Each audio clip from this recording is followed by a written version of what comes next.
Our community faced significant challenges and barriers when accessing maternity services. Those services have typically been used by cisgender and heterosexual women. Therefore, when our community accesses those spaces, the language and the facilities might not meet their needs. I mean, definitely having images around the place that represent all the different types of families that exist is really important.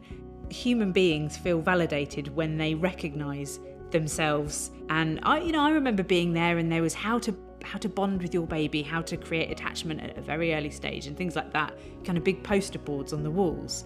And it was pictures of generally heterosexual white couples with their babies. And actually, if you'd got a picture of two mums together, or just a variety of different families, that would make you feel instantly more part of the place that you're in. When we're working in a system, particularly an institutionalised system like the NHS, there is so many things that we've always said, oh, we always do that, or it's always been done like that, or that's how it is. Well, it doesn't always have to be like that, and we have to challenge some of those things. The scans particularly, probably the only point where there might be a slightly difficult conversation about who was coming in and how that worked. Traditionally, obviously, it would be mum and dad, or the person that was pregnant with somebody. I wish that they had known a little bit more about how perhaps a same-sex couple might divide up parental roles. LGBTQ+ stands for lesbian, gay, bisexual, trans or transgender, queer or questioning, plus a number of other gender identities and sexualities. Not all parents are cisgender female, cisgender male, or heterosexual. Cisgender means that your gender identity, which is how you see yourself with regard to your own gender, is in alignment with your anatomical sex or sex assigned at birth. I looked after a couple who were trans. I've been a midwife for many years, and it was a challenge because we have embedded behaviours, dialogue that we use for women, and it was a challenge for me to change that to accommodate them and their situation. But I loved that challenge, and it was really important for me to make sure that their journey through maternity services was going to be as easy as anybody's journey can be. Trans, gender non-conforming and non-binary people, just talking about their body can make them feel very uncomfortable and bring about gender dysphoria. So visiting maternity spaces could make them feel quite anxious. I was very mindful when you're transitioning, you're actually trying to stop the hormones. Chest feeding is, not always something that they want to do, but it was something that we wanted to manage in an appropriate way. So I still spoke about feeding their baby and how they wanted to feed their baby. It's okay to ask what words the person would prefer, especially when it comes to words such as breasts, chest feeding, vagina, clitoris. And there are resources that you can use to go through the commonly used terms around maternity. Everybody within the hospital knew about this couple coming through, and they had some planned admissions into hospital, so it was very easy to get the team together, say this is going on, and then once you've got those advocates, it doesn't matter who's on duty, that everybody knows then. And interestingly, it kind of really brought it home to me was that it was over Christmas that we were getting near to the end of pregnancy, and the couple were going to go and stay with relatives in a different hospital.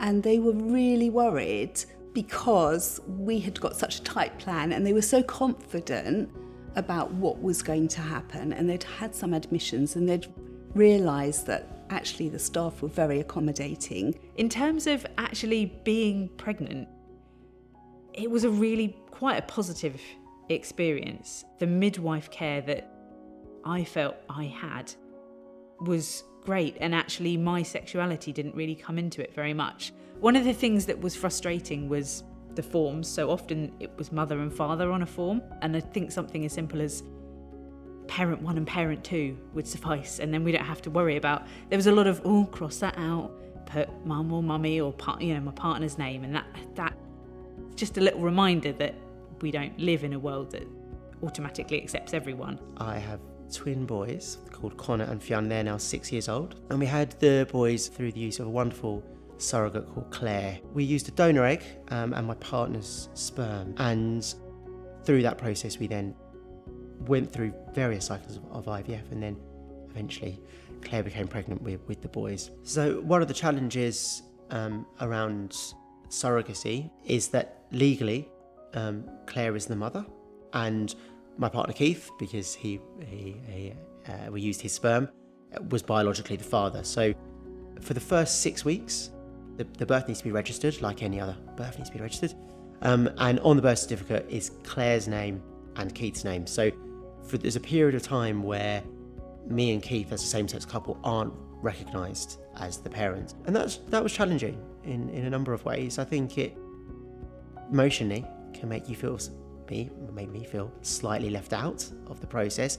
And again, there's an awareness of that, when decisions are being made about the child's care, particularly in the maternity unit.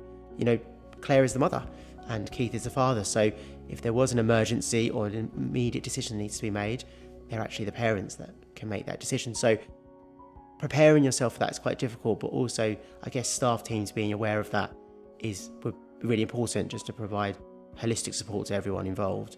Speaking to Claire about this as well, that she felt quite uncomfortable with that.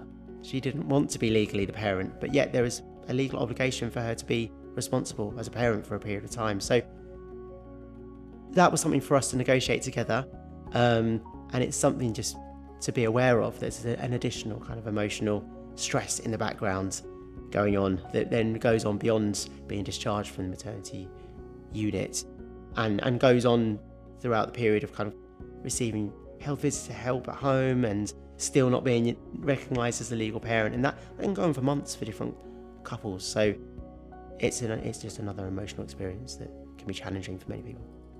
In general, as a same-sex couple, I think we were really well supported through our pregnancy with our son, but also through the loss that we experienced. And I did want to touch on that because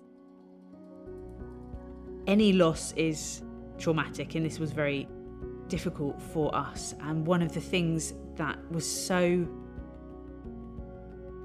affirming was that it was treated as our loss.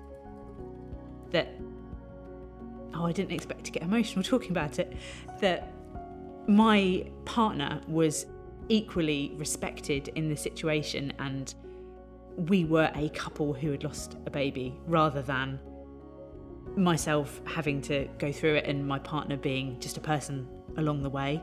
We were both included in all of the care, all of the aftercare, all of the amazing support we had from the midwife who checked in with us every day. She was sort of a mental health or grief support midwife. I just think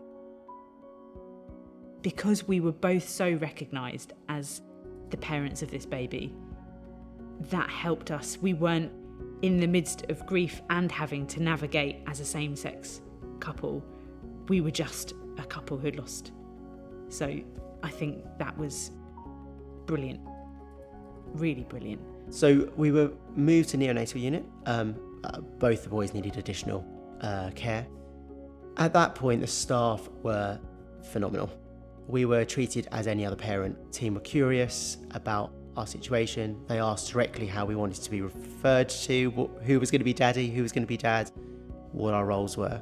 They took time to think about what we needed and what would be helpful in terms of things we needed to know to help with the children at that point. And I really, really felt completely part of the children's care at that point. I was really impressed. One of the things that I think it's most important for any healthcare professional to remember about LGBTQ plus people is we're people. And I'm a mother who was going through a process of conceiving a baby, getting ready to deliver a baby, going in and delivering the baby, and I was a human being who felt all the same feelings potentially as all the other people that might be giving birth. I was nervous, I was scared, I was overwhelmed, I was excited, I was wondering how much pain I might not be in and whether I could cope with it and whether the baby was going to be safe through the delivery. My sexuality, who I was married to, what my gender was at that point actually was quite irrelevant. And yet there are important things to remember about working with LGBTQ people, listening to how they identify themselves, listening to how they identify their partner, listening to how they talk about their relationship. And I'm sure that there are probably things as a midwife you might need to know, like how the baby was conceived in terms of an IVF pregnancy. But beyond that, I'm a person who's giving birth, and that's the most important thing.